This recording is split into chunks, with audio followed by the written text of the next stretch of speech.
Welcome to Dungeon Fire Hobbies. I'm Jeff. And I'm Nicole. In this series, we have a veteran Minecraft player teaching someone new to the game. So let's go build our town. Welcome back, Jeff. Another exciting day in, what do we call this place? Fruitopia? Fruitopia. In Lemonton. Yeah, Lemonburg. Lemonburg, that's what it is. I see you've populated the outside of our door with many cats. I need all the kitties. I would like the world to know these are all Jeff's cats. I do have multiple. Yeah, I do have multiple. Oh, hey, actually, that's another thing I can do. I could show you, if you haven't seen it, the work I did with the pathway to the house. Are you ready? Yeah. Where are you? Excellent. I'm with you. Okay, you're behind me? I am behind you.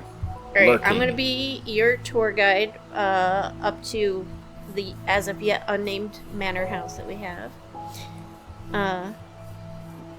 Completely by accident, well, actually not totally by accident. I did end up widening the path by 1 square. That's because when I got up to the house, I realized our porch had an extra space. So now we just have this like palatial thing, and then I started decorating it with flowers. It's very important. Adds a pop of color. Need that. I just want to have flowers everywhere when we're done. Yeah, we definitely will. Yeah. And then I thought this looked really good, and I also contributed a sentry cat. I found this little white one. Good. To go kind of with our black and white theme here. Good kitties. Yeah. So I accomplished a task that was, I think, self-set out. I don't think you assigned me that, but that was my... No, but it's good to have done. Yeah. Excellent. Well, pardon my voice today. I think the voice is not too terrible, hopefully, but I will be coughing because my allergies are really beating me up right now. You sound a little scratchy or stuffy, but not too bad. Yeah. I thought for a second you were gonna say you lost your voice because you ran one game of D&D, and it was, and I would have actually sympathized because I have done that before. Well, I will say in the aftermath yesterday, I actually my voice was kind of broken and scratchy after the 6 hours. Like it was pretty messed up. So it did recover though. I'm glad. Well, that's probably why we'll never schedule a recording on a Monday. Yeah. Because we played too many games on the weekend. Yeah, and I think that makes total sense. So as far as projects go, I think the next step for the house is to slap a roof on it. Yeah. We definitely need a roof. It is literally raining into our upstairs. Yeah. Look at this nonsense. Jeff, you're going to catch a cold. Yeah. So let's go ahead and fix that. How'd you build roof? So I was gonna take some dark oak, because I believe that's what we had talked about using. First of all, I'm gonna it'll look like an acorn from the distance. It'll be really cute. I'm gonna make kind of a staircase up, because I need to be able to get up here. Nice. So typically what I would do is, based on the shape, I would kind of I need to make a bunch of staircases. I would use staircases and blocks and slabs to kind of build out the frame, the shape of the roof, like the outer edges and stuff, and then from there start working out. Once that's in place, I can then fill it in. And so I think that's what I'm gonna do. Let me build a bunch of staircases to use. Okay. Is there dark oak in our storage box over here? Yes, there's dark oak in the storage box. I grabbed a whole bunch. There's still quite a bit more in there. I think it might be the downstairs. Oh, I'm sorry. Yes, the downstairs storage box. It's okay. That's just a junk box that I've been throwing zombie meat into. Now, let's see. How do I want to approach this?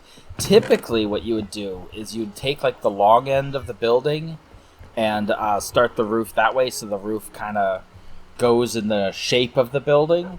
But ours is a very interesting shape, so we're gonna have to like kind of wing it, I think. Okay.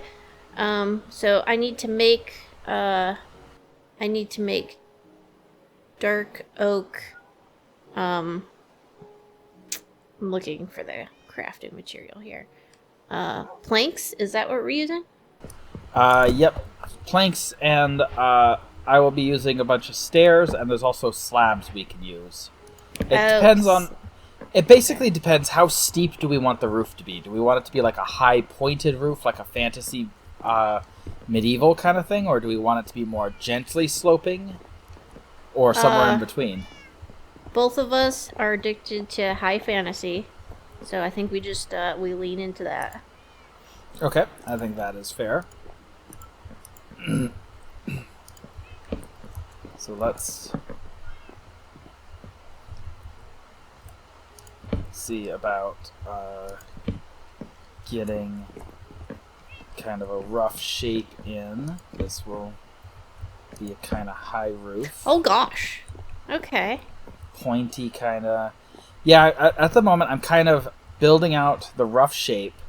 I think around here I want to taper it a little bit so it doesn't, so it doesn't like, it's not too steep, you know? You don't want it too steep. Yeah, that makes sense. Oh, so you use the steps and the blocks as part of how you get that angle. Yeah, right. Okay, and that kind of gives us some height and some, but also some gradual gradient as well. This is not quite how I normally do roofs, and in that I usually pick either blocks or more often stairs, and maybe I'll mix slabs in, but I want to try making this like steep roof and see how that comes out. Okay. And then because ours is too wide at the entrance... Oh wait, that's not the center of the entrance. Uh-oh. The entrance, I think, should be lining up with the patio, like the road. Because our door is not straight center. So if you need a reference point, I would use the road, and it's 4 blocks wide. Okay, so yeah, this door here is not perfectly centered. So I believe I need to go another over. It's too bad we don't have like screen share. I'd go down and look, and then you could see what it looks like from afar. Let's get the dropped materials. Whoa. Oops. Ouch. I'm okay. Climbing roofs is dangerous, everybody.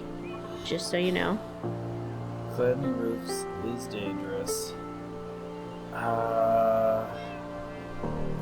I can't tell if that's lined up. It looks like it's not from where I was down there. So let me just count it. Doing everything with precision and logic. I was just gonna go eyeball it from the distance. Oh yeah, there's no way I can tell from this angle. Okay, fine. These two are the center blocks, so that is correct. It is lined up. Okay, so we just need to do the thing on this side as well. Oh wait. I need to make stairs so I can learn how to do this too. Yeah. Okay. I have stairs. So would I pick a corner and like build out? So what I would do is get certainly the front, because that's the area we want, like the open, kind of like the front opening where you can see like there might be a window or something set in the front. The rest of this, because it's so irregularly shaped, usually I would say start at the back and make another frame work like we're doing here. And if you want, you can start if you want to work on this framework, you can feel free to. Anyway, I just put it like ahead of it. Yeah, so standing over like on this side, you would place a stair against the back of the current stair to kind of like put an underside to it. Ah, like that? Not quite. Okay. No, I'll fix it. The direction is the problem there. So Gotcha. you'll want to aim for the from where we are standing, the upper right corner, and kind of step back a little ways away from it, so it's kind of in front of you, and that should let you. Yep, there you go. Okay. And then we'd slap another stair on top of that. Because direction matters, you will have to stand on the other side. Yep. Okay. And then we would start stair-stepping the blocks with staircases underneath so that the underside is smooth. Oops, wrong direction again. I'll get this. Yeah, directionality with the blocks it takes a little bit of practice, and once you get used to it, it still throws you sometimes. Like I still mess up things up because it can be very fiddly. Hey, I think I did that correctly. Yep, got it. Now, do I have to put a back one on this one as well? Yes. When I do the outer section of the roof, like the part that sticks out like this, I always do a back piece on all of them so that the underside of the roof is smooth. And now from here, on the other side, we actually transitioned to blocks. So that one would be a block there instead of a stair. Oh, this one up here? Yep. Okay. And then and then there'd be a stair on the back of that. I just fell off the roof. Ow. And so on. Okay. Now let's take a look at the house and figure out how we're going to do the rest of the roof. We could just have a staircase like slope for all of it, just kind of like follow the shape and make it just smooth. So it kind of, I think that's really the only way to go. So basically what I'm thinking is we would go around the outside with the staircases like this to make the lip. Yeah. And then just all the way around the house. And then we'll just kind of build up the roof from there. So like the next step would be like adding some more staircase to build up the roof, and then until we meet up with this, and this can be the front. Now let me go ahead and finish this frame in front. I'll work on doing the stairs around the edge then. How's that sound? That sounds great. Oh, I'm good. It's fine. We're all fine here. How are you? So I've been thinking on what I would do for a campaign. Okay. First off, you need to describe the awesomeness that was your one-shot, your dungeon crawling, incredibly well-designed one-shot. Okay, well, so I did it was a dungeon crawl, so not like pretty linear, but I did a level 6 dungeon crawl through a kind of cave system into a ruined city that was spliced into the far plane, basically, with the goal of like opening up the city, getting the big doors open, and making it accessible for further plundering and such, like if I ever picked something up and ran with it later. I used mostly monsters that I had like designed myself. I like to do that in my spare time. I wasn't and- sure where you pulled some of those monsters from, honestly. Yeah, pretty much everything. Pretty much everything was from my own head, from the monster manual I had been designing way back. Let me think. What there were the tentacles. Oh gosh, Yeah. it's fine. I'm good. Okay, so the first encounter was actually getting into the, I guess would count as sort of the first challenge. So Yeah. I mean, it was just a spelunking thing. Yeah, I had wanted some like basic like skill stuff, like just because one of the things I find in D&D is so often the exploration part gets skipped, and you don't do a lot of the like, well, how do you get into this place kind of stuff. I mean, you'll do it at low levels, but after that you never kind of touch on it, and it makes some sense because like high level characters generally have an easy time with such things, and it's not always fun to focus on it. But I find like level 6 isn't very like high level. You're still in that range where like expending a levitate spell to get past a cliff or something is a pretty big expenditure of resources. And I thought the level 6 felt really good for the type of one shot you were aiming for. Yeah, that was something I'd been thinking on for a while. Is I really wanted okay, I gotta grab some more dark oak. I am out. I really wanted to do something that was in that kind of low to mid range, where the party had some power, like you had some third level spells and stuff like that. Some of the things that are pretty like we're kind of where mages start getting their first big power spike, and like marshals start getting their second attack and stuff like that. Everybody's starting to unlock their second subclass abilities, stuff like that. And I got to play a Psy Warrior fighter, for the record. Yeah. Which was fun. So, I don't think I've ever played a fighter before, and I was just going for something simple was the concept, but I think I did a decent job of utilizing my kit. Like You did, yeah. I was actually really impressed by everybody. Everybody did a great job. People were tactical and smart, and like good at problem solving.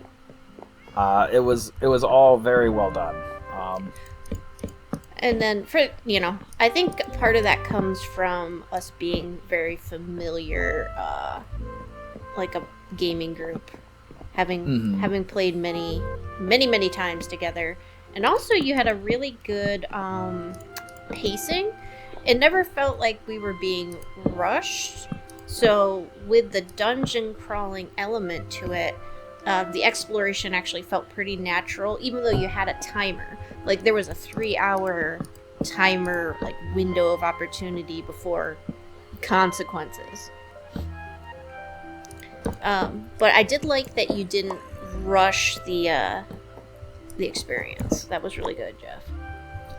Yeah, I wanted to. I definitely wanted to make sure the pacing was good. We have a zombie in our house. Oh, we did? This seems unacceptable. I don't know how we have a zombie in our house.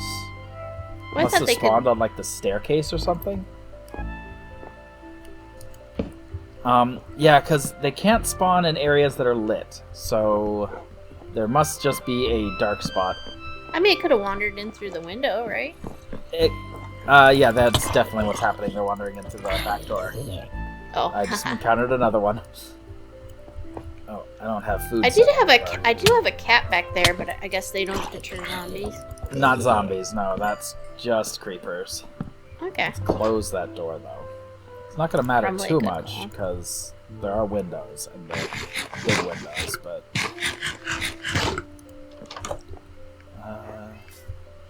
thought we had lit up the area quite a ways out from here, but I guess not far enough. Not the back, but I kind of don't want to light up too much of it because one of the fun things I've been doing in my spare time, which Christine has lectured me for not recording, was occasionally I'll just get a wild hare to go monster hunting. Nice. And that's how I've been ruining my armor. Ah, yes. Well, armor is replaceable, so no biggie. That's cool. I approve of monster hunting. Okay, let's see. Oh, how do I get back up there? We're gonna have to make a step. Eventually that needs to be filled in anyway, so that is fine. Okay. So, I think what we do is we start to fill in, like, basically square up the shape. Mm-hmm. So that like the next section of height would be here. Okay. This would like the next section up, yeah, and then we just kind of start bringing in the roof to make it more and more in kind of a rectangular shape to match to fit against the front. It's just going to be a little messy no matter what we do, but I'm not worried about messy. yeah. One thing is, I'm going to drop a couple torches around. These are temporary. We'll replace them with better like lighting that doesn't look as horrible. But for now, we do not want to be working on the roof and they get knocked off by a zombie. That's fair. I have already fallen off the roof many times today. Yeah. That's when art reflects life, because that's about my natural balance. But yeah, so I had a good time running. I was worried because I have tried DMing in the past, and every single time I freeze up when the spotlight is on me, and like I have to describe something or roleplay as a character or whatever. The spotlight on me, I freeze. I just panic and can't think straight. But because of my the anxiety meds I'm on these days, I did not have that problem. And it was very nice. I will say the anxiety meds probably helped a lot. Also, the way you structured your adventure actually probably helped you with that too. Because there was only one NPC, well, two interactable NPCs. I don't know if we got to like covering all the encounters yet. But the limiting the amount of NPCs we had to interact with was probably a great call for your anxiety. Yeah, and that is likely something that I will, at least to begin with, if I do run a campaign, it is something I will do. I probably won't be quite so limited. I'll have more than two. But I am not super comfortable running NPCs talking to NPCs. I've never been comfortable as a player, like running a companion, like a familiar or something like that, and interacting with them. I just... Oh, shoot, this isn't supposed to be this. I've just never felt comfortable role-playing multiple things simultaneously. It's something I gotta work on if I want to DM, of course, but I don't know that it's that essential of a like stressable skill set, because I just came across this piece of writing advice the other day, and they say if you're starting out writing a book, limit your scenes to only 2 characters, like per scene, so that way the dialogue is not, you're not randomly dropping off people. And I would say a lot of the tips for creative writing are very applicable to running a game. Yeah, and that makes sense. So we actually need to take this height out. Oops. Okay. Yep. The next section is stairs, not blocks. Whoops. So I need to cut that stuff out and start putting in a stair layer. Okay. I will help. But yeah, so, like, I'm gonna have to, be cognizant of what I can and can't do and what I'm ready for more specifically, more accurately. And, keep that in mind. But I'm very excited about running a short campaign. I just broke my axe. Do we have any materials to build new tools with around here? Possibly. No. Might have cobblestone in this chest downstairs. Yes. Cool. Okay, got a couple stone axes. That'll do for now. We do have a bunch of iron now, so that shouldn't be a problem, but... Sorry about that. That was No, my you're monster hunting adventure problem. I went through that iron very quickly. Yeah, that's fine.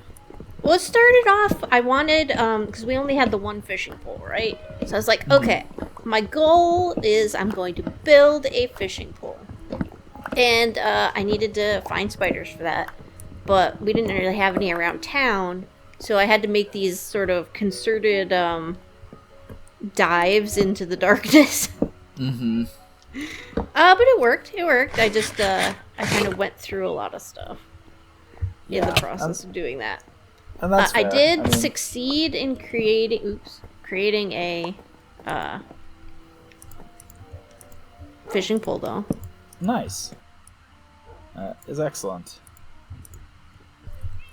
I love fishing. I mean, I don't, but, like... What? No, it's fun.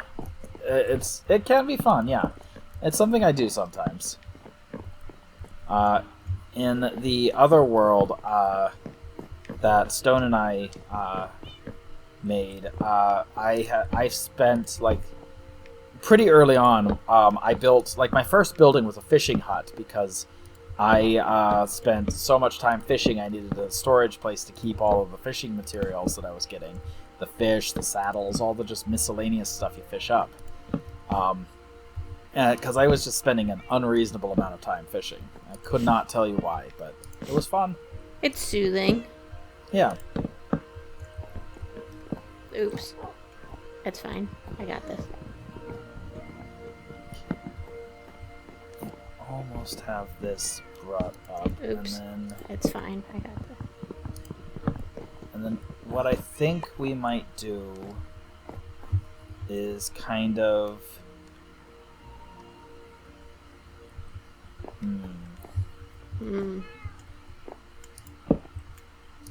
Let me think. Okay, I don't know why this is not working out the way I want it to work out, Jeff. I think I'm missing the angle here. Do I gotta aim lower? If you... Oh, yeah, I got it. Yep. Yep, that is almost certainly what it was. It was just the height at which you were, like the part you were aiming at. It's, like I said, it's finicky. Are we going to flatten this out, or do you want to have like two steep, like a? Yeah, like that's a good peaks? question. I'm good either way. Honestly, the front part looks really good, so I don't know that the back half needs to look as good. Yeah. I think...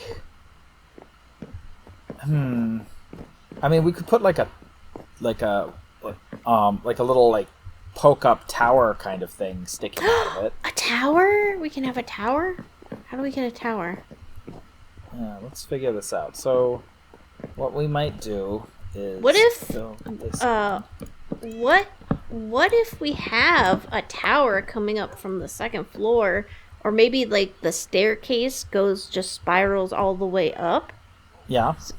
So then we have like, this could be like a, I don't know, a wizard's tower section.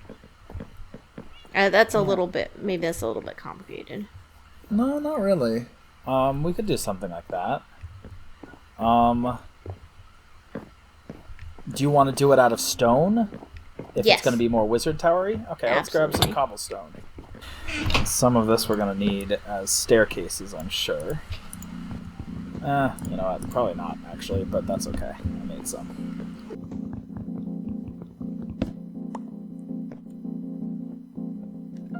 Alright. So we entered into the dungeon. Your exploration of a fae. Well, no, it was apparition. Sorry. I know the game. I'm not forgetting it. I'm just I'm multitasking is not my friend. Yeah. No, I understand that. This is a far realm themed. Yeah. And then the first encounter, was that the tentacles? Yeah, the first combat encounter were the tentacles, which were a low CR, just kind of not super difficult challenge, but something to kind of have a little, the first little taste of weird, not crazy weird, but they were tentacles coming out of portals that they could teleport the portal and basically withdraw into the portal, move the portal, and then pop back out. And okay, real quick, how high do we want this tower? I don't think it needs to be that high. Okay, so maybe just a little short thing like this, and then we'll put a roof on it. Yeah. But yeah, so tentacles were the first kind of little intro thing, kind of get myself comfortable running a combat encounter, as well as give you guys a warm up. I think it worked out pretty well.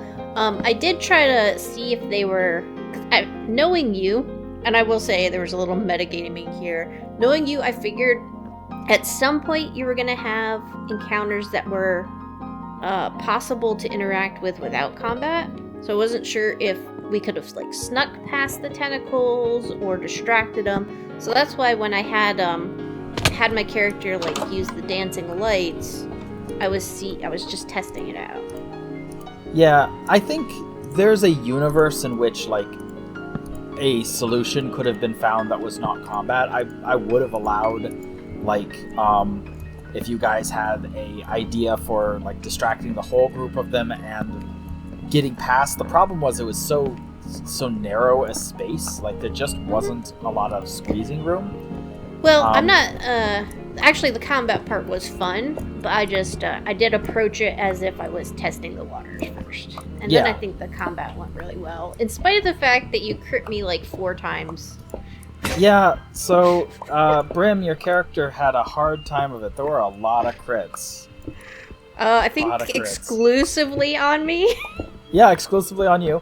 I hit 1 or 2 other people total, ever, just once or twice. I don't even know if Christine's character took damage at all. I believe she got shocked by a will-o-wisp in the in the last fight. Okay. And I think that's it. That yeah. But I took so much damage. Yep. It was fantastic though, Jeff. It actually was a really good. It was a fun experience. I did not get salty about that at all. It was fun. So, real quick, I am changing the shape of this tower. I realized a little belatedly that a big square block is kind of ugly, and I shouldn't do that. So we're going to make it rounded, because that actually makes sense. I don't know why I was making it square. How can we make a rounded tower in this square world? So it's going to be rounded, as opposed to round. But, let me get all of this out of the way. I might need to make another pickaxe, because I don't know how... Crap.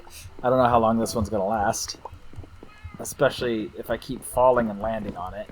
Oh, did you want me to take the roof part down, too, or just leave it? Yeah, go ahead and take that down. We can take this whole thing down. Yeah. We did manage to make it past the tentacles, which, that was fun. I got dragged into the far realm for a minute, which great ability. I will point out, wasn't that hilarious timing when I was like, wouldn't it be great if they could just, since I was grappled, drag me into their teleporting? And you were like, yes, in fact, that is what they're gonna do. Yeah. And, it was something that I gave them as an ability, from the get-go, and honestly, I kind of forgot about it over the course of the fight, and right before you said something is when I was reviewing their sheet and remembering, oh yeah, they can actually do that, can't they? And then you said something, and I was like, well, you're about to find out, aren't you? Yeah, it was good. And then we went more spelunking. I have to say the living rope as the startup magical gear option. I think I put my money's worth into that one. Yeah, definitely. When I designed the starting items, and I mean designed in the loosest sense, because obviously the rope was basically a rope of climbing with a little added benefit slapped on, just an initiative bonus.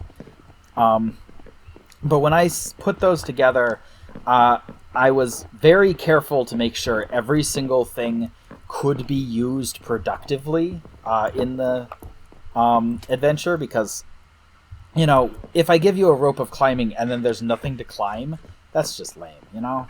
Like, that's not fun for anybody. So, like, I had already set up most of the adventure when I designed the items, and I knew the rope of climbing was going to be quite useful. Mm-hmm. So I'm glad I'm glad you're happy with how much mileage you got out of it. Oh, extremely. That turned out to be a lot of fun. And the reason I picked it, because originally the one of the points of this game was to test the new weapon masteries under 2024 5th edition. Which we did, which was a lot of fun. But when you had offered, like, kind of the choice between a weapon that could sort of negate some of that action economy, and then the ability to do, like, I didn't want to take that as the option, even though that was kind of like the most obvious Psy Warrior kit. It would be fun in a campaign, I think, but I really wanted to focus on nailing our idea of that action economy for future purposes. There is a flying thing up there. I don't think it's coming close, but it's hovering over you, Jeff. Yay, I'm making friends. You always do.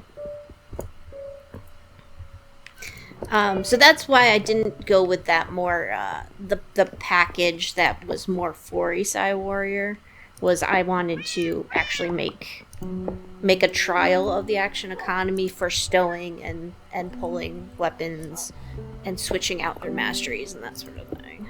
Yeah, and that makes total sense. I think that's probably a good call overall.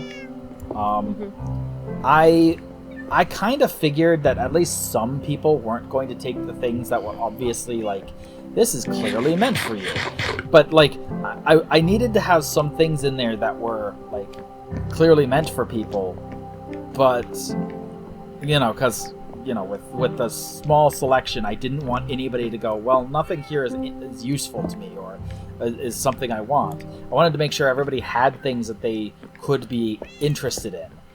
But honestly, I was more interested and excited about the more, you know, miscellaneous generic items, like the rope and stuff like that. I figured some people were going to jump on those objects as opposed to the tailored things. Yeah. Well, given your players are kind of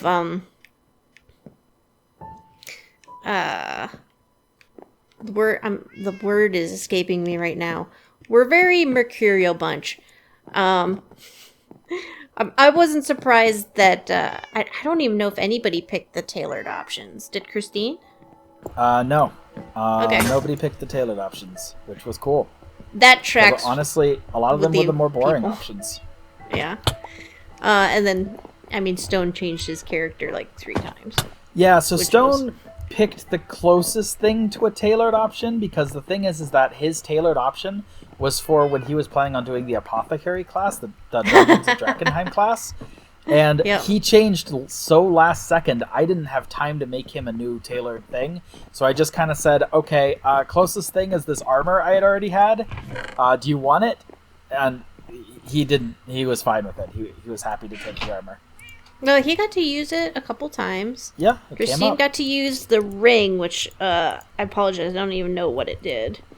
It was basically a few misty steps per day. Oh, that's really convenient. Yeah.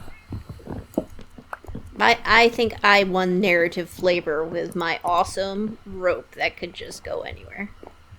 Yeah, I love the rope. I really love those kind of like utilitarian, simple magic items like that are like not necessarily the most powerful, the most rare, but they're flavorful and they're useful and they're the kinds of things that like if you were a real life adventurer, this is the kind of thing you'd want because they're so convenient. Mm-hmm. I love those kind of items.